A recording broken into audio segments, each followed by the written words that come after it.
فراز جیسے ہی ایئرپورٹ سے باہر نکلا، ٹھنڈی ہوا کے ایک جھونکے نے اس کا استقبال کیا۔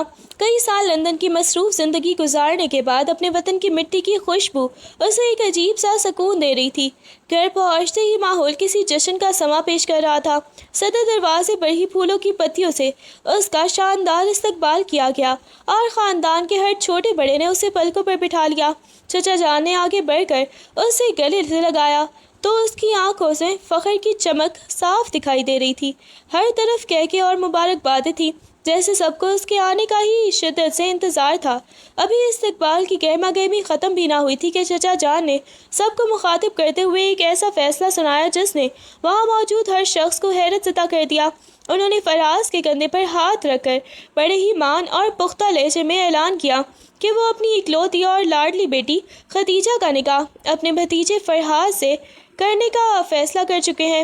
چچا جان کے اس اچانک اور توڑ ٹوک فیصلے نے خوشی کے ماحول میں ایک دم سناٹا طاری کر دیا، کیونکہ کسی کے وہم و گمان میں بھی نہیں تھا کہ وہ اتنی جلدی اور اس طرح اس رشتے کا بندھن باندھنے کا ارادہ رکھتے ہیں۔ خدیجہ اپنے کمرے کا دروازہ اندر سے بند کیے بیڈ پر ڈھیر ہو کر بری طرح رو رہی تھی۔ اسے یقین ہی نہیں آ رہا تھا کہ اس کے بابا نے اس کی مرضی پوچھے بغیر اتنا بڑا فیصلہ کر لیا ہے۔ سسکیاں بھرتے ہوئے اس نے کانپتے ہاتھوں سے اپنے فون میں سارم کی تصویر نکالی اور اسے دیکھ کر تڑپ اٹھی، جیسے وہ تصویر اس کا سارا دکھ بانٹ لے گی۔ وہ تصویر کی طرف دیکھ کر بے بسی سے دہائی دینے لگی کہ وہ کسی اور کی کیسے ہو سکتی ہے، جب اس نے ہمیشہ ہی سارم کو اپنا مانا تھا۔ اس کا دل بار بار یہی پکار رہا تھا کہ یہ نکاح ایک ناانصافی ہے جسے وہ کبھی بھی قبول نہیں کر پائے گی۔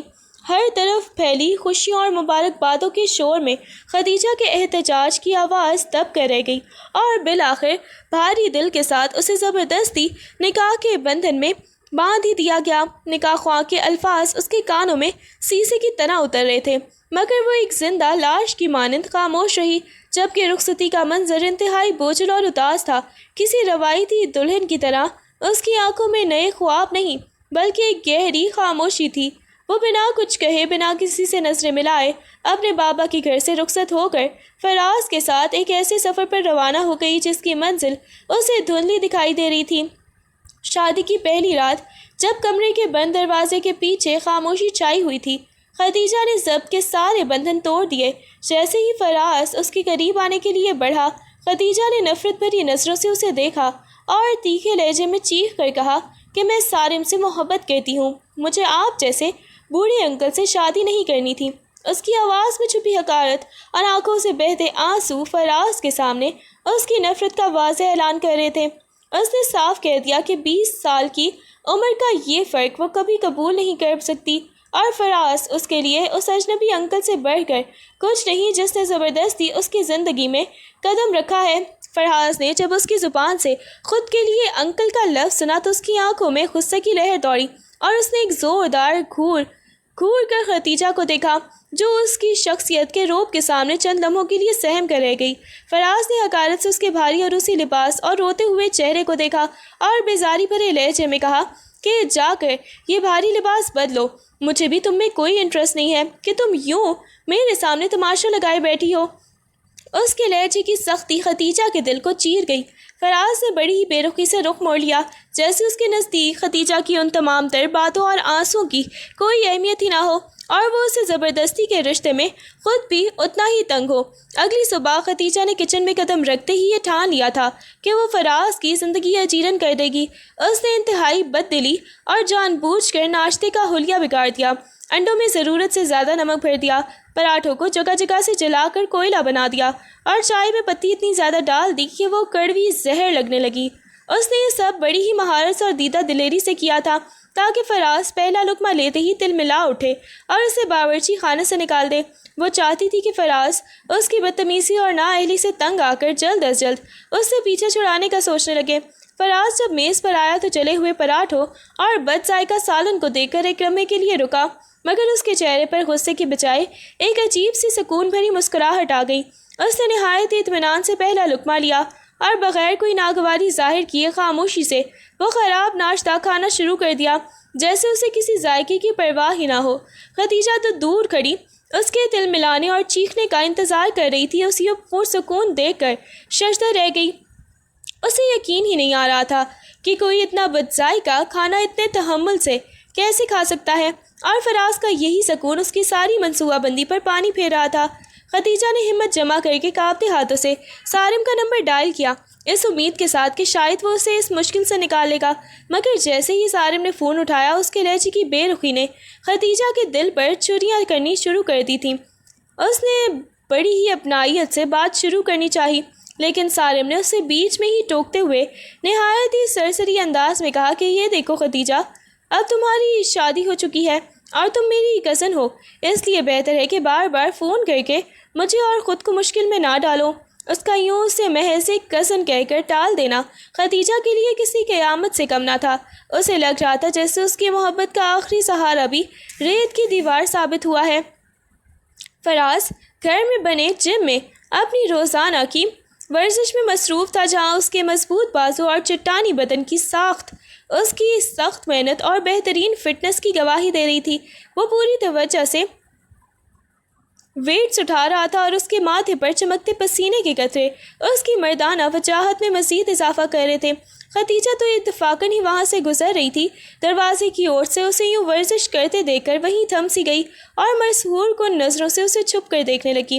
اسے اپنی آنکھوں پر یقین نہیں آ رہا تھا کہ جسے وہ بوڑھا انکل کہہ کر پکارتی رہی ہے، وہ اپنی جسمانی ساخت اور شخصیت میں کسی نوجوان سے کہیں زیادہ پرکشش اور فٹ نظر آ رہا ہے.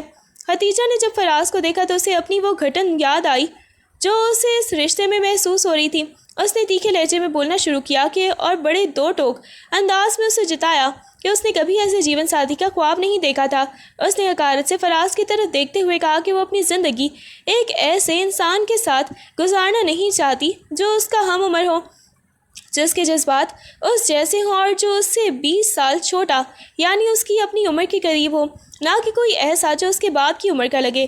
وہ مسلسل بولتی رہی کہ ایک نوجوان لڑکے کے ساتھ زندگی جینے کے جو ارمان اس نے پال رکھے تھے، جو فراز جیسے پختہ عمر کے مرد کے ساتھ کبھی پورے نہیں ہو سکتے تھے. اس کی ہر بات میں یہ طنز واضح تھا کہ وہ فراز کو اپنے لیے ایک بوجھ اور اپنی جوانی کی توہین سمجھتی ہے. فراز نے خدیجہ کی تند و تیز باتیں نہایت ہی تحمل سے سنی اور اس کے چہرے پر غصے کے بجائے ایک گہری اور معنی خیز مسکراہٹ ابھر آئی، جیسے وہ اس کے بچپنے پر حیران ہو. اس نے سکون سے اپنی جگہ سے اٹھ کر خدیجہ کی آنکھوں میں آنکھیں ڈال کر دیکھا اور دھیمے مگر پر اسرار لہجے میں کہا کہ خواب دیکھنا بھی بے شک ایک اچھی بات ہے اور انسان کو خواب دیکھنے بھی چاہیے، مگر زندگی صرف خوابوں کے سہارے نہیں گزاری جا سکتی. اس نے ایک قدم آگے بڑھاتے ہوئے اسے جتایا کہ اب وہ اس حقیقت سے منہ نہیں موڑ سکتی کہ وہ اس کی بیوی ہے، اس لیے بہتر یہی ہے کہ ان خیالی دنیا کے حسین خوابوں سے باہر نکل کر تلخ حقیقتوں کا سامنا کرنا اور ان میں جینا سیکھو. فراز کا یہ انداز اتنا پر اعتماد تھا کہ خدیجہ کے پاس اس کی اس منطق کا کوئی جواب نہ رہا اور وہ بے بسی سے اسے دیکھتی ہی رہ گئی. خدیجہ کے دل میں بے چینی کا طوفان برپا تھا اور سارم کے فون پر کہی گئی بے رخی اسے چین نہیں لینے دے رہی تھی. چنانچہ اس نے فیصلہ کیا کہ وہ خود جا کر اس سے ملے گی اور اپنے جذبات کا واسطہ دے کر اسے منا لے گی.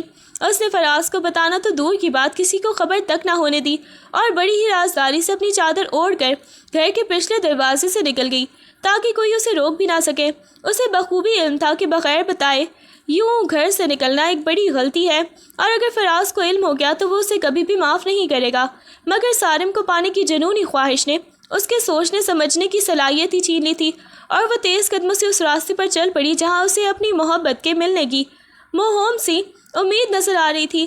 خدیجہ نے جب ہانپتے ہوئے سارم کے سامنے پہنچ کر اپنی محبت کا واسطہ دیا تو اسے امید تھی کہ شاید اس کے سامنے دیکھ کر سارم اس کا دل پگھل جائے گا، مگر سارم کے چہرے پر ہمدردی کا ایک تاثر تک نہ ابھرا. اس نے انتہائی سرد میری سے خدیجہ کی طرف دیکھا اور دو ٹوک لفظوں میں واضح کر دیا کہ وہ اپنی زندگی میں کسی اور کو جگہ دے چکا ہے اور وہ لڑکی کوئی اور نہیں بلکہ اس کی اپنی پسند ہے. سارم نے بغیر کسی لگی لپٹی کے صاف کہہ دیا کہ خدیجہ اس کی طرح پیچھا کرنا فضول ہے، کیونکہ اس کے دل میں خدیجہ کے لیے کبھی وہ جذبات تھے ہی نہیں جن کی وہ توقع کر رہی تھی، بلکہ وہ تو اسے ہمیشہ سے صرف ایک کزن کی حیثیت سے دیکھتا آیا ہے.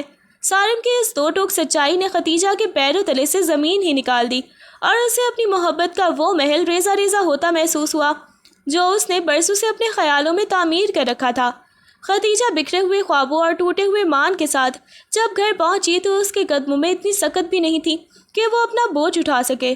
اس کی آنکھیں سارم کی بے رخی پر رو رو کر سرخ ہو چکی تھیں۔ جیسے ہی اس نے تھکے ہارے انداز میں دہلیز پار کی، سامنے ہی فراز کو آنی دیوار کی طرح ایستادہ پایا، جس کے چہرے پر چھائی سختی اور ساکت نگاہیں اس کے بغیر بتائے روانگی کا پتہ دے رہی تھیں۔ اسے یوں اچانک اپنے سامنے پا کر خدیجہ کے اوسان خطا ہو گئے اور وہ خوف زدہ نظروں سے اسے دیکھنے لگی، جبکہ فراز کی خاموش شخصیت کا رعب اس وقت اس سے پہلے سے بھی کہیں زیادہ چٹانی اور خوفناک محسوس ہو رہا تھا، جیسے وہ اس کے ہر گناہ اور ہر بھید سے واقف ہو چکا ہو۔ خدیجہ کو توقع تھی کہ فراز اس کی اس حرکت پر گھر سر پر اٹھا لے گا یا شاید اسے شدید ترین ڈانٹ کا نشانہ بنائے گا، مگر اس کے برعکس فراز کی خاموشی پہلے سے کہیں زیادہ گہری تھی۔ اس نے خدیجہ کے بھیگے چہرے اور اس کی آنکھوں میں چھپی شخصیت کو اور شکست کو ایک ہی نظر میں بھانپ لیا تھا، اور وہ جان گیا تھا کہ وہ جہاں سے آئی ہے وہاں سے اسے سوائے تکلیف کے کچھ حاصل نہیں ہوا۔ فراز نے کوئی سوال نہیں کیا، نہ ہی کوئی طنز کیا، بلکہ اس کے چہرے پر ایک عجیب سی ہمدردی ابھری، جیسے وہ اس کے بچپنے اور اس کی نادانی پر اسے سزا دینے کے بجائے اس کے گھاؤ بھرنا چاہتا ہو۔ اس نے خاموشی سے راستہ چھوڑ دیا اور اس کی تکلیف کو محسوس کرتے ہوئے اسے اپنے کمرے میں جانے کا موقع دیا۔ فراز کا یہ بن کہے سب کچھ سمجھ لینا خدیجہ کے لیے کسی کڑی سزا سے بھی زیادہ بھاری ثابت ہوا رہا تھا، کیونکہ وہ اس کی اس پختہ مزاجی کا مقابلہ کرنے کی ہمت خود میں نہیں پاتی تھی۔ فراز نے جب شام کے وقت کمرے میں داخل ہوتے ہی خوبصورت سا ڈیزائنر لباس کا بیگ بیڈ پر رکھا اور بہت تحمل مگر پختہ لہجے میں خدیجہ کو بتایا کہ آج رات اس کے آفس کی ایک بہت بڑی سالانہ پارٹی ہے جہاں سے اس کا ساتھ چلنا لازمی ہے۔ خدیجہ جو ابھی بھی اپنی ناکام محبت کے صدمے سے پوری طرح باہر نہیں نکل سکی تھی، اس نے فوراً انکار کرنا چاہا اور ہیلے بہانے بنائے کہ اس کی طبیعت ٹھیک نہیں ہے اور وہ اتنے لوگوں کے درمیان نہیں جانا چاہتی، مگر فراز نے اس کی ایک نہ سنی اور بڑے اصرار کے ساتھ کہا کہ وہ کمپنی کا مالک ہے اور وہاں سب اس کی بیگم سے ملنے کے منتظر ہوں گے، اس لیے اسے جانا ہی پڑے گا۔ فراز کا لہجہ حکم نامہ تو نہیں تھا، مگر اس میں ایک ایسی اپنائیت اور حق تھا جس کے سامنے خدیجہ کو ہتھیار ڈالنے ہی پڑے۔ اسے محسوس ہوا کہ فراز اسے گھر کی اداسی سے نکال کر ایک نئی دنیا دکھانا چاہتا ہے جہاں وہ اپنی تلخ یادوں کو کچھ دیر کے لیے بھول سکے۔ پارٹی میں جیسے ہی فراز اور خدیجہ نے ہال میں قدم رکھا، سب کی نظریں ان پر تھم گئیں۔ فراز اپنے سیاہ 3 پیس سوٹ میں بے حد باوقار اور پرکشش لگ رہا تھا۔ اس کی پر اعتماد چال اور ڈریسنگ اور پھر ڈیشنگ پرسنالٹی نے وہاں موجود ہر شخص کو ہی متاثر کر دیا۔ آفس کے ساتھی اور ان کی بیگمات بار باری فراز کے آ کر پاس اس کی فٹنس اور وجاہت کی تعریف کرنے لگی۔ کوئی اسے پرفیکٹ جینٹل مین کہہ رہا تھا تو کوئی اس کی کامیاب شخصیت کی گن گا رہا تھا۔ خدیجہ جو اب تک فراز کو صرف ایک بوڑھا انکل سمجھ کر اس کی تذلیل کرتی آئی تھی، یہ سب دیکھ کر اندر ہی اندر جل بھن کر رہ گئی۔ اسے حیرت ہو رہی تھی کہ جس انسان کو وہ رد کر چکی ہے، دنیا اس کی دیوانی کیوں ہے۔ جب دوسری خواتین نے فراز کی پرسنالٹی کی تعریف کرتے ہوئے خدیجہ کو خوش قسمت قرار دیا تو اسے ایک عجیب سی چبھن اور حسد کا احساس ہونے لگا کہ وہ کیسے اتنی آسانی سے سب کی توجہ کا مرکز بن گیا ہے۔ پارٹی کی رونق اپنے عروج پر تھی جب ایک نوجوان اور ماڈرن سی لڑکی جو فراز کی بزنس پارٹنر کی بیٹی تھی بڑی ہی بے باکی سے فراز کے قریب آئی اور باتوں ہی باتوں میں اس سے فلرٹ کرنے لگی۔ وہ بار بار فراز کے لباس اور اس کی شخصیت کی تعریف کرتے ہوئے ہنس ہنس کر اس کے بازو کو چھونے کی کوشش کر رہی تھی، جیسے اسے آس پاس موجود کسی کی پرواہ نہ ہو۔ فراز اگرچہ نہایت ہی شائستگی اور پروفیشنل انداز میں جواب دے رہا تھا، مگر اس لڑکی کا انداز حد سے زیادہ دوستانہ اور اشتعال انگیز تھا۔ خدیجہ جو چند قدم کے فاصلے پر کھڑی یہ سب دیکھ رہی تھی، اس کے تن بدن میں آگ لگ گئی۔ اسے اپنی ملکیت پر کسی دوسری عورت کا یوں حق جتانا ناقابل برداشت محسوس ہوا۔ اسے سمجھ نہیں آ رہا تھا کہ وہ فراز سے نفرت کرتی ہے یا پھر یہ اس کی انا کا مسئلہ ہے، مگر اس لڑکی کی ہر مسکراہٹ خدیجہ کے دل میں نشتر کی طرح چبھ رہی تھی۔ جب اس لڑکی نے فراز کے قریب جھک کر اس کے کان میں کچھ کہا تو خدیجہ سے مزید ضبط نہ ہو سکا اور وہ غصے اور حسد کی شدت سے تل ملاتی ہوئی پیر پٹکتی ہوئی وہاں سے تیزی کے ساتھ ہال سے باہر نکل گئی تاکہ اپنی آنکھوں کے سامنے فراز کو کسی اور کے ساتھ یوں گھلتے ملتے نہ دیکھ سکے۔ گاڑی کے اندر کا ماحول باہر کی سرد ہوا سے کہیں زیادہ تناؤ کا شکار تھا۔ فراز خاموشی سے ڈرائیونگ پر توجہ دے رہا تھا جبکہ ختیجہ کا غصہ جوالا مکھی کی طرح پھٹنے کو تیار تھا۔ آخرکار ضبط کا بندھن ٹوٹا اور ختیجہ نے طنزیہ ہنسی کے ساتھ خاموشی کو چیر ڈالا۔ بہت مزہ آ رہا تھا نا آپ کو اس لڑکی کے ساتھ؟ بڑی شان سے فلرٹ کروا رہے تھے خود کے ساتھ، شاید بھول گئے تھے کہ آپ کی بیوی بھی وہیں موجود ہے۔ اس کی آواز میں چھپی حسد کی چبھن بالکل واضح تھی۔ اس نے فراز کی خاموشی کو اس کی کمزوری سمجھا اور مزید تلخ ہوتی ہی چلی گئی۔ فراز نے ایک گہرا سانس لیا اور گاڑی کی رفتار برقرار رکھتے ہوئے تحمل سے کہا، ختیجہ وہ محض ایک بزنس ایسوسی ایٹ تھی، تم بات کا بتنگڑ بنا رہی ہو۔ مگر ختیجہ کو جیسے آگ لگ گئی، اس نے چیخ کر کہا، بتنگڑ نہیں بنا رہی، آپ نے اپنی عمر دیکھی ہے؟ اس بچی کے سامنے ایسے پیش آ رہے تھے جیسے کوئی نوجوان ہیرو ہو۔ کیا ثابت کرنا چاہتے ہیں آپ؟ فراز نے اچانک ایک زوردار بریک لگائی جس سے گاڑی جھٹکے سے رک گئی۔ اس نے اسٹیئرنگ پر گرفت مضبوط کی اور پہلی بار گرجدار آواز میں بولا، بس ختیجہ، بہت ہو گیا تمہارا یہ عمر کا راگ۔ جب میں نے تمہاری بدتمیزیاں برداشت کی تب میں تمہیں اچھا لگا، اور آج جب دنیا میں میری عزت کر رہی ہے تو تمہیں تکلیف ہو رہی ہے۔ ختیجہ کی آنکھوں میں آنسو آ گئے۔ اس نے غصے میں گاڑی کا دروازہ کھولنے کی کوشش کی مگر فراز نے اس کا ہاتھ پکڑ کر اسے اپنی طرف متوجہ کیا۔ اس کی آنکھوں میں غصہ اور دکھ دونوں تھے۔ تمہیں مجھ سے نفرت ہے نا؟ تو پھر یہ جلن کیسی، یہ تماشا کیسا؟ گاڑی کے چھوٹے سے کیبن میں دونوں کی سانسوں کی آوازیں صاف سنی جا سکتی تھیں اور وہ بحث جو ایک معمولی بات سے شروع ہوئی تھی اب ان کے رشتے کی بنیادوں کو ہلا رہی تھی۔ آدھی رات کا وقت تھا اور پورے ہی کمرے میں گہرا سکوت طاری تھا، سوائے اے سی کی دھیمی سی آواز کے کچھ سنائی نہیں دے رہا تھا۔ ختیجہ گہری مگر بے چین نیند میں ڈوبی ہوئی تھی کہ اچانک اسے ایک خوفناک خواب نے اپنی گرفت میں لے لیا۔ خواب میں اسے ایسا لگا جیسے وہ کسی اندھیری اور گہری کھائی میں گر رہی ہے اور دور دور تک اسے بچانے والا کوئی نہیں ہے۔ اس کی سانسیں اکھڑنے لگی اور ماتھے پر پسینے کے ننھے قطرے نمودار ہونے لگے۔ خوف کی اس شدت میں، نیم بے ہوشی کی حالت میں، اس نے گھبرا کر اپنے برابر میں سوئے ہوئے وجود کی طرف ہاتھ بڑھایا۔ اسے کچھ معلوم نہیں تھا کہ وہ کیا کر رہی ہے، بس بچاؤ کی ایک جبلی کوشش نے اس کے فراز کے بازو کو مضبوطی سے تھام لیا اور پھر انجانے میں اس کے سینے سے لگ کر اسے پوری قوت سے جکڑ لیا، جیسے کوئی ڈوبتا ہوا تنکے کا سہارا لیتا ہے۔ فراز جو اس کے ساتھ ہاتھ اور لمس اور گھبراہٹ بھری تھرتھراہٹ سے فوراً ہی بیدار ہو گیا تھا، چند لمحوں کے لیے بالکل ساکت رہ گیا۔ اسے سمجھ ہی نہیں آیا کہ ابھی چند گھنٹے پہلے اس سے لڑنے والی لڑکی اچانک اس کی پناہ میں کیسے آ گئی، مگر جب اس نے ختیجہ کی سسکیوں اور لرزتے ہوئے وجود کو محسوس کیا تو اس کا سارا غصہ برف کی طرح پگھل گیا۔ اس نے بڑی ہی نرمی سے ختیجہ کے سر پر ہاتھ رکھا تاکہ اسے اس ڈراؤنے خواب کے سیر سے نکال سکے، جبکہ ختیجہ اب بھی بے خبری میں اسے اپنی حفاظت کی واحد ڈھال سمجھ کر مضبوطی سے تھامے ہوئے تھی۔ اگلی صبح جب ختیجہ کی آنکھ کھلی تو سورج کی کرنیں کمرے میں روشن ہو چکی تھیں، لیکن اسے اپنے وجود پر ایک بھاری پن کا احساس ہوا۔ جیسے ہی اس نے پوری طرح ہوش سنبھالا اس کے سینے میں ایک دھک سی ہوئی۔ وہ اب بھی فراز کو پوری قوت سے جکڑے ہوئے تھی، لیکن اب فراز محض ساکت نہیں تھا بلکہ وہ نہایت ہی مہارت سے اس کے اوپر جھکا ہوا تھا۔ اس کا بھاری وجود ختیجہ کو بستر کے نرم گدوں میں دبائے ہوئے تھا۔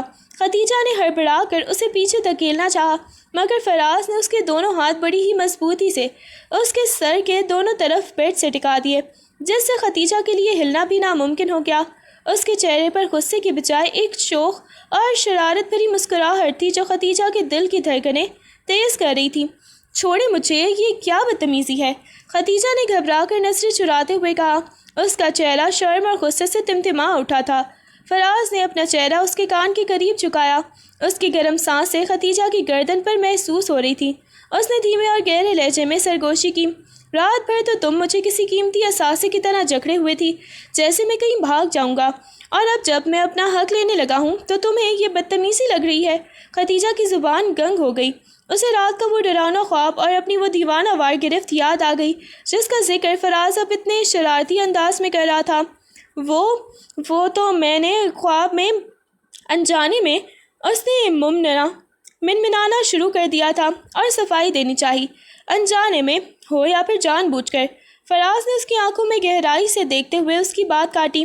اب جب تم نے خود مجھے اپنی پناہ بنایا ہے تو اس پناہ کی قیمت تو ادا کرنی ہی پڑے گی نا، آخر شوہر ہو تمہارا، اتنا حق تو بنتا ہی ہے۔ فراز کا یہ بیباک اور رومانوی انداز خدیجہ کے لیے بالکل نیا تھا۔ وہ انکل جسے وہ ہمیشہ سے ہی سنجیدہ اور بور سمجھتی تھی، اس وقت اپنی مردانہ وجاہت اور اس شوخ گفتگو سے اسے مکمل طور پر زچ کر رہا تھا۔ خدیجہ کی ہمت جواب دے گئی اور وہ بس بے بسی سے اس کی نظروں کا حصار جھیلتی رہ گئی۔ خدیجہ کے چہرے پر حیا کی ایسی لالی دوڑی کہ اس کے کانوں کی لوئیں تک تمتما اٹھی تھی۔ فراز کی قربت اور اس کے لہجے میں چھپی وہ خاص مردانہ شوخی خدیجہ کے سارے دفاعی حصار ایک ایک کر کے گرا رہی تھی۔ اس نے نظریں جھکانے کی لاکھ کوشش کی، مگر فراز کی گہری نظریں جیسے اس کے دل میں اتر کر اس کی چوری پکڑ رہی تھیں۔ پہلی بار خدیجہ کو احساس ہوا کہ جس سے وہ محض ایک بڑی عمر کا شخص سمجھتی آئی تھی، اس کی شخصیت میں کتنا رعب اور جادو ہے۔ فراز کے چہرے کے نقوش، اس کی ٹھوڑی پر بڑی ہوئی ہلکی سی گریس شیونگ اور اس کی آنکھوں میں چمکتی وہ فاتحانہ مسکراہٹ، سب کچھ مل کر خدیجہ کے حواس پر طاری ہو رہا تھا۔ اسے اپنے دل کی دھڑکنیں اپنے ہی کانوں میں سنائی دینے لگی، جو اس وقت کسی بے لگام گھوڑے کی طرح دوڑ رہی تھی۔ اس نے بے اختیار اپنے ہونٹ بھینچ لیے۔ وہ جو ہمیشہ سے زبان چلانے میں ماہر تھی، آج ایک لفظ بولنے کے قابل بھی نہ رہی۔ اسے محسوس ہوا کہ فراز کی مردانہ وجاہت اور اس کا پراعتماد انداز کسی بھی نوجوان لڑکے کی کچی محبت سے کہیں زیادہ طاقتور اور پرکشش ہے۔ خدیجہ کا جی چاہا کہ وہ زمین میں گر جائے یا پھر ہمیشہ کے لیے اسی لمحے میں قید ہو جائے، کیونکہ پہلی بار اسے فراز سے خوف نہیں بلکہ ایک ایسی انجانی سی کشش محسوس ہو رہی تھی جس نے اسے اندر تک پگھلا کر رکھ دیا تھا۔ اس کا وہ سارا تکبر اور 20 سال چھوٹے جیون ساتھی کا دعویٰ فراز کے اس ایک لمس اور نظر کے سامنے ریت کی دیوار ثابت ہو رہا تھا۔ اگلے دن سے گھر کا نقشہ ہی بدل گیا تھا۔ خدیجہ جو پچھلی رات کے سحر اور اس رومانوی کشمکش کے بعد ذہنی طور پر فراز کے بارے میں اپنی سوچ بدلنے لگی تھی، اسے اس وقت شدید دھچکا لگا جب فراز نے اسے مکمل طور پر نظر انداز کرنا شروع کر دیا۔ صبح ناشتے کی میز پر وہ اسے دیکھ کر مسکرایا تک نہیں، بلکہ اخبار میں نظریں جمائے خاموشی سے اپنی کافی پیتا رہا، جیسے خدیجہ وہاں موجود ہی نہ ہو۔ خدیجہ نے کچن سے اس کے لیے خاص طور پر اس کی پسند کا آملیٹ بنایا تھا، اور وہ توقع کر رہی تھی کہ فراز کل والی بات چھیڑے گا یا پھر کم از کم کوئی شرارت کرے گا، مگر فراز کا رویہ برف کی طرح سرد تھا۔ وہ اس سے کوئی سوال پوچھتی تو وہ صرف ہاں یا پھر نہ میں جواب دے کر بات ہی ختم کر دیتا۔ آفس جاتے وقت بھی اس نے ہمیشہ کی طرح خدیجہ کو کوئی ہدایت نہیں دی اور نہ ہی مڑ کر دیکھا۔ فراز کا یہ اچانک بدلتا ہوا رویہ اور یہ سرد میری خدیجہ کے لیے اس کی ڈانٹ سے بھی زیادہ تکلیف دہ ثابت ہو رہی تھی۔ اسے سمجھ نہیں آ رہا تھا کہ جو شخص کل رات اس کے اتنے قریب تھا، وہ آج اسے ایک اجنبی کی طرح کیوں برت رہا ہے۔ فراز کی یہ بے رخی خدیجہ کے اندر ایک عجیب سی بے چینی پیدا کر رہی تھی، اور اسے پہلی بار اس بات کا ڈر ہونے لگا کہ کہیں اس نے اپنی بدتمیزیوں سے فراز کو ہمیشہ کے لیے خود سے دور تو نہیں کر دیا۔ خدیجہ نے جب دیکھا کہ فراز کی بے رخی ختم ہونے کا نام نہیں لے رہی، تو اس نے ایک آخری حربہ آزمانے کا فیصلہ کیا۔ اس نے الماری سے اپنا سب سے خوبصورت اور شوخ رنگ کا جوڑا نکالا، جسے پہن کر وہ بلا کی حسین لگ رہی تھی۔ اس نے بڑی ہی مہارت سے سنگار کیا، اپنی آنکھوں میں کاجل بھرا اور بالوں کو کھلے چھوڑ دیا جو اس کے کندھوں پر بکھر کر اس کی خوبصورتی کو چار چاند لگا رہے تھے۔ وہ آئینے کے سامنے کھڑی خود کو دیکھ کر مطمئن تھی کہ آج فراز اسے نظر انداز نہیں کر پائے گا۔ شام کو جب فراز آفس سے واپس آیا اور لاؤنج میں صوفے پر بیٹھ کر لیپ ٹاپ پر کام کرنے لگا، تو خدیجہ جان بوجھ کر اس کے سامنے بار بار سے گزرنے لگی۔ کبھی وہ کتابیں درست کرنے کے بہانے اس کے قریب آتی تو کبھی کافی کا مگ لے کر اس کے عین سامنے بیٹھ جاتی۔ اس نے ہر وہ جتن کیا جس سے فراز کی توجہ اس کی طرف مبذول ہو سکے، یہاں تک کہ اس کے پرفیوم کی بھینی بھینی خوشبو پورے کمرے میں پھیل چکی تھی، مگر فراز نے جیسے قسم کھا رکھی تھی۔ اس نے ایک بار بھی نظر اٹھا کر خدیجہ کی اس روپ کو نہیں دیکھا۔ وہ مکمل طور پر اپنے کام میں غرق رہا، جیسے اس کے سامنے کوئی جیتا جاگتا وجود نہیں بلکہ ایک بے جان دیوار ہو۔ جب خدیجہ نے ہمت کر کے اس سے کسی فائل کے بارے میں پوچھنا چاہا تو فراز نے لیپ ٹاپ سے نظریں ہٹائے بغیر نہایت ہی سپاٹ لہجے میں جواب دیا، وہیں پڑی ہوگی، دیکھ لو۔ فراز کی یہ انتہا درجے کی بے رخی خدیجہ کے جیتے جاگتے جذبات پر کسی ٹھنڈے پانی کی بالٹی سے کم نہ تھی۔ اس کی ساری محنت اور سارا سنگھار خاک میں ملتا محسوس ہو رہا تھا، اور فراز کا یہ رویہ اسے یہ باور کرا رہا تھا کہ اب وہ اس کی خوبصورتی اور اس کے حسن کے جال میں اتنی آسانی سے آنے والا نہیں ہے۔ اس کی انا کو شدید ٹھیس پہنچی تھی، اور وہ غصے اور دکھ کے ملے جلے جذبات کے ساتھ وہاں سے پیر پٹکتی چلی گئی۔ رات کے سناٹے میں خدیجہ لاؤنج کی طرف بڑھ رہی تھی کہ اچانک فراز کی آواز نے اس کے قدم روک دیے۔ فراز بیلکنی میں کھڑا فون پر کسی سے بات کر رہا تھا، مگر اس کا لہجہ آج اتنا بدلا ہوا اور خوشگوار تھا کہ خدیجہ کو اپنی سماعتوں پر یقین نہ آیا۔ وہ فراز جو اس سے بات کرتے ہوئے ہمیشہ ہی الفاظ تولتا تھا، اس وقت فون پر کسی لڑکی سے بے تکلفی سے ہنس ہنس کر باتیں کر رہا تھا۔ خدیجہ دروازے کی اوٹ میں چھپ کر اس کی باتیں سننے لگی۔ فراز کہہ رہا تھا، تمہارا آئیڈیا برا نہیں ہے، میں بھی یہی سوچ رہا ہوں کہ اب لندن واپس آ جاؤں، یہاں ویسے بھی اب میرا دل نہیں لگ رہا۔ پھر وہ دوسری طرف سے ہونے والی کسی بات پر کھلکھلا کر ہنسا اور بولا، بس تھوڑا سا وقت دو، جیسے ہی یہاں کے معاملات سمیٹ لوں گا ہم وہاں دوبارہ ویسے ہی وقت گزاریں گے جیسے پہلے گزارتے تھے۔ میں تمہاری کمی شدت سے محسوس کرتا ہوں۔ فراز کے لہجے میں وہ اپنائیت اور وہ ہنسی خدیجہ کے دل میں تپتے ہوئے پارے کی طرح اترنے لگی۔ اسے ایسا لگا جیسے کسی نے اس کے سینے پر بھاری پتھر رکھ دیا ہو۔ اسے اپنی وہ تمام تر باتیں یاد آنے لگی جب وہ اسے بوڑھا کہتی تھی، مگر آج جب وہ کسی اور کے لیے اپنی زندگی کے نئے منصوبے بنا رہا تھا تو خدیجہ کو اپنا وجود بے معنی سا محسوس ہونے لگا۔ اسے پہلی بار اس بات کا ڈر لگا کہ کہیں لندن والی یہ لڑکی فراز کی زندگی سے اسے ہمیشہ کے لیے بے دخل نہ کر دے۔ وہ وہیں دیوار سے ٹیک لگا کر بیٹھ گئی۔ اس کی آنکھوں سے بہہ کر آنسو بہنے لگے تھے اور فراز کی وہ مسلسل ہنسی اسے اپنی زندگی کی سب سے بڑی ہار محسوس ہو رہی تھی۔ خدیجہ کے صبر کا پیمانہ لبریز ہو چکا تھا۔ فراز کے لندن جانے کی بات اور اس کی فون پر وہ ہنسی خدیجہ کے دماغ پر ہتھوڑوں کی طرح برس رہی تھی۔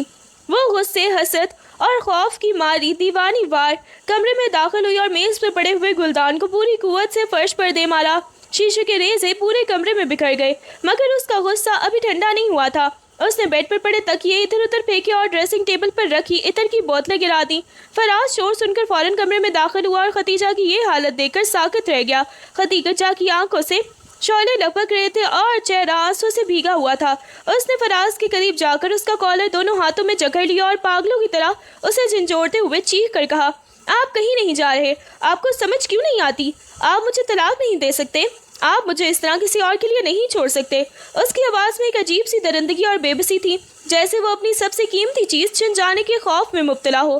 میں نے مانا کہ میں نے غلطیاں کی، میں نے آپ کو برا بھلا کہا، لیکن اس کا مطلب ہرگز یہ نہیں تھا کہ آپ کسی اور کے ساتھ لندن جانے کے خواب دیکھیں۔ آپ میرے شوہر ہیں، صرف میرے، اور میں آپ کو اپنی زندگی سے جانے کی اجازت کبھی نہیں دوں گی۔ فراز خاموشی سے اسے دیکھتا رہا۔ اس کے چہرے پر کوئی تاثر نہیں تھا، لیکن خدیجہ کی گرفت اس کے کالر پر مزید مضبوط ہوتی گئی۔ وہ ہانپتے ہوئے مسلسل ایک ہی بات دہرا رہی تھی کہ وہ اسے طلاق نہیں لینے دے گی، چاہے اسے اس کے لیے کچھ بھی کرنا پڑے۔ اس وقت خدیجہ کا وہ سارا غرور خاک میں مل چکا تھا اور وہ ایک ایسی ہاری ہوئی لڑکی لگ رہی تھی جو اپنی آخری سانس تک اپنے حق کے لیے لڑنا چاہتی تھی۔ فراز نے نہایت ہی سکون سے خدیجہ کے لرزتے ہوئے ہاتھ اپنے کالر سے ہٹائے اور اس کی آنکھوں میں لہراتے ہوئے غصے اور خوف کو بڑی ہی گہری نظر سے دیکھا۔ اس کے چہرے پر نہ تو کوئی اضطراب تھا اور نہ ہی کوئی ملال، بلکہ وہ ایک عجیب سی لا تعلقی اوڑے ہوئے تھا۔ اس نے ایک ٹھنڈی آہ بھری اور بہت دھیمے مگر کاٹ دار لہجے میں کہا، تم اتنی پریشان کیوں ہو رہی ہو خدیجہ؟ تمہیں تو آزادی چاہیے تھی نا؟ اس نے کمرے میں بکھرے ہوئے شیشے کے ٹکڑوں کی طرف اشارہ کرتے ہوئے بات جاری رکھی، تم ہی تو کہتی تھی کہ ہماری عمروں کا فرق ایک خلیج ہے۔ میں تمہارے لیے ایک بوجھ ہوں، ایک بوڑھا انکل ہوں جس کے ساتھ تم اپنی زندگی برباد نہیں کرنا چاہتی۔ اب جب کہ میں نے تمہاری زندگی سے نکلنے اور تمہیں اس قید سے آزاد کرنے کا فیصلہ کر لیا ہے تو تم خوش ہونے کے بجائے یہ تماشا کیوں کر رہی ہو؟ فراز کا یہ سکون خدیجہ کے لیے کسی زہر بھرے نشتر سے کم نہیں تھا۔ اس نے ایک قدم پیچھے ہٹتے ہوئے بڑی ہی بے رخی سے کہا، تمہیں تو شکر گزار ہونا چاہیے کہ میں خاموشی سے تمہارا راستہ چھوڑ رہا ہوں تاکہ تم اپنی مرضی کی زندگی جی سکو، بالکل ویسے ہی جیسے تم چاہتی تھی۔ اب اس طلاق نامے سے تمہیں وہ سب مل جائے گا جس کے خواب تم نے سارم کے ساتھ دیکھے تھے۔ فراز کے ہر لفظ میں ایک ایسی حقیقت تھی جس نے خدیجہ کو اپنی ہی نظروں میں مجرم بنا کر کھڑا کر دیا تھا۔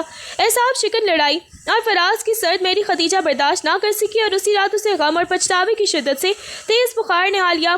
اس کا جسم تپتے ہوئے تندور کی طرح مانند گرم تھا اور وہ نیم بے ہوشی کی حالت میں بستر پر پڑی کر آ رہی تھی۔ فراز جو بظاہر لا تعلق بن رہا تھا، جیسے ہی کمرے میں داخل ہوا اور خدیجہ کی یہ حالت دیکھی، اس کی ساری تر سختی ایک لمحے میں ہی غائب ہو گئی۔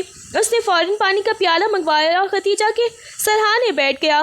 وہ رات بھر جاگتا رہا، کبھی ٹھنڈے پانی کی پٹیاں اس کے ماتھے پر رکھتا اور کبھی نہایت ہی نرمی سے اس کا ہاتھ تھام کر اسے حوصلہ دیتا۔ بخار کی حدت میں خدیجہ بار بار بڑبڑاتی رہی، فراز مجھے چھوڑ کر مت جائیے گا۔ فراز نے ایک گہرا سانس لیا اور اس کے سر پر ہاتھ رکھ کر اسے تسلی دی۔ اس کی آنکھوں میں وہ پرانی محبت اور فکر صاف جھلک رہی تھی جو اس نے اتنے دنوں سے چھپا کر رکھی تھی۔ صبح کی پہلی کرن پھوٹنے تک فراز اسی طرح اس کی تیمارداری میں مصروف رہا، اس بات سے بے خبر کہ اس کی یہ خاموش محبت خدیجہ کے دل کے بند دروازے پر ہمیشہ کے لیے کھول رہی ہے۔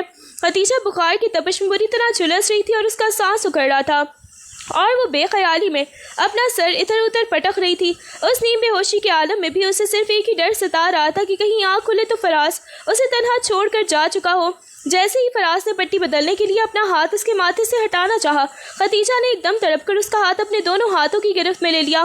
اس کی انگلیاں فراز کی کلائی کے گرد اتنی مضبوطی سے جمی تھی کہ جیسے وہ اس کے جانے کے تمام تر راستے مسدود کر دینا چاہتی ہو۔ اس نے آنکھیں کھولے بغیر کپکپاتے ہوئے لبوں سے بڑی ہی مشکل سے چند الفاظ ادا کیے، فراز پلیز مت جائیے گا، مجھے اکیلا مت چھوڑیں۔ اس کی آواز میں ایک ایسی تڑپ اور التجا تھی جس نے فراز کے مضبوط دل کو پگھلا کر رکھ دیا۔ خدیجہ نے نیم آنکھوں سے اسے دیکھا، اس کے نظروں میں موجود بے بسی اور محبت فراز کے لیے بالکل نہیں تھی۔ میں مر جاؤں گی، میں آپ کے بغیر نہیں رہ سکتی۔ اس کی ایسی سکتی ہوئی سرگوشی کمرے کے سناٹے میں ایک اعتراف محبت کی طرح گونجی۔ فراز نے جب اس کی آنکھوں سے بہتے ہوئے آنسو دیکھے تو وہ ضبط نہ کر سکا اور وہیں بیٹھ کر اس کے سر کو اپنے سینے سے لگا لیا۔ اس کا دوسرا ہاتھ اب بھی خدیجہ کی مضبوط گرفت میں تھا، جو اس بات کا ثبوت تھا کہ اب وہ اسے کسی بھی صورت جانے نہیں دے گا۔ اگلی صبح جب بخار کی تپش کم ہوئی اور خدیجہ کو پوری طرح ہوش آیا تو اسے یاد آیا کہ رات اس نے کس طرح بے بسی میں فراز کا ہاتھ تھاما تھا اور اس کے سامنے اپنی کمزوری کا اعتراف کیا تھا۔ جیسے ہی اس نے دیکھا کہ فراز اب بھی وہیں کرسی پر بیٹھا اسے دیکھ رہا ہے اور اس کی فطری انا اور اکڑ ایک بار پھر سر اٹھانے لگی۔ اس نے فوراً اپنا ہاتھ کھینچ لیا اور چہرے پر مصنوعی سختی لاتے ہوئے رخ موڑ لیا، جیسے اسے رات کی اپنی حالت پر شرمندگی ہو رہی ہو۔ آپ ابھی تک یہاں ہیں؟ میں ٹھیک ہوں، اب آپ جا سکتے ہیں۔ اس نے اپنی آواز کو جتنا ہو سکے سپاٹ بنانے کی کوشش کی، مگر اس کی آواز میں وہ پہلے جیسی کاٹ نہیں تھی۔ اس کا لہجہ اوپر سے جتنا بھی سخت تھا، اندر سے وہ اتنا ہی لرز رہا تھا۔ فراز اس کے اس بدلتے ہوئے رنگ کو دیکھ کر ہلکا سا مسکرایا۔ وہ جانتا تھا کہ یہ صرف ایک ڈھال ہے جو خدیجہ نے خود کو چھپانے کے لیے اوڑھ رکھی ہے۔ وہ خاموشی سے اٹھا اور بغیر کچھ کہے کمرے سے باہر نکل گیا۔ فراز کے جاتے ہی خدیجہ نے تکیے پر اپنا سر گرا دیا اور اپنی مٹھیوں کو بھینچ لیا۔ اس کا دماغ اسے اب بھی لڑنے پر اکسا رہا تھا، مگر اس کا دل پکار پکار کر کہہ رہا تھا کہ وہ فراز کی محبت اور اس کی پرواہ کے سامنے ہار چکی ہے۔ اسے پہلی بار شدت سے احساس ہوا کہ وہ جسے انکل کہتی تھی دراصل وہی اس کی زندگی کا وہ واحد سہارا ہے جس کے بغیر وہ اب ایک قدم بھی نہیں چل سکتی۔ اس کی یہ اکڑ اب محض ایک رسمی دیوار تھی جس کے پیچھے محبت کا سمندر ٹھاٹھے مار رہا تھا۔ خدیجہ ابھی اپنی الجھنوں سے نبرد آزما تھی کہ فراز کے ایک فیصلے نے گھر میں زلزلہ برپا کر دیا۔ شام کے وقت جب خدیجہ لاؤنج میں آئی تو وہ فراز کو ایک نہایت پر اعتماد خوبصورت اور جدید لباس میں ملبوس لڑکی کے ساتھ بیٹھے پایا۔ دونوں کسی گہری گفتگو میں مصروف تھے اور فراز کے چہرے پر وہی سکون تھا جو خدیجہ کو بے چین کر رہا تھا۔ خدیجہ کو دیکھتے ہی فراز کھڑا ہو گیا اور بڑی ہی رسمی مگر فیصلہ کن انداز میں اس کا تعارف کروایا۔ خدیجہ، یہ زویا ہے، میرے بزنس پارٹنر اور بہترین دوست کی چھوٹی بہن۔ خدیجہ نے زویا کی طرف ایک سرد نظر ڈالی، مگر اگلا جملہ اس کے پیروں تلے سے زمین نکال دینے کے لیے کافی تھا۔ زویا اب لندن سے شفٹ ہو کر یہیں رہے گی۔ دراصل ہم نے طے کیا ہے کہ ہم جلد ہی منگنی کر رہے ہیں۔ فراز نے زویا کی طرف دیکھ کر ایک مانوس سے مسکراہٹ کا تبادلہ کیا اور پھر خدیجہ کی طرف مڑا۔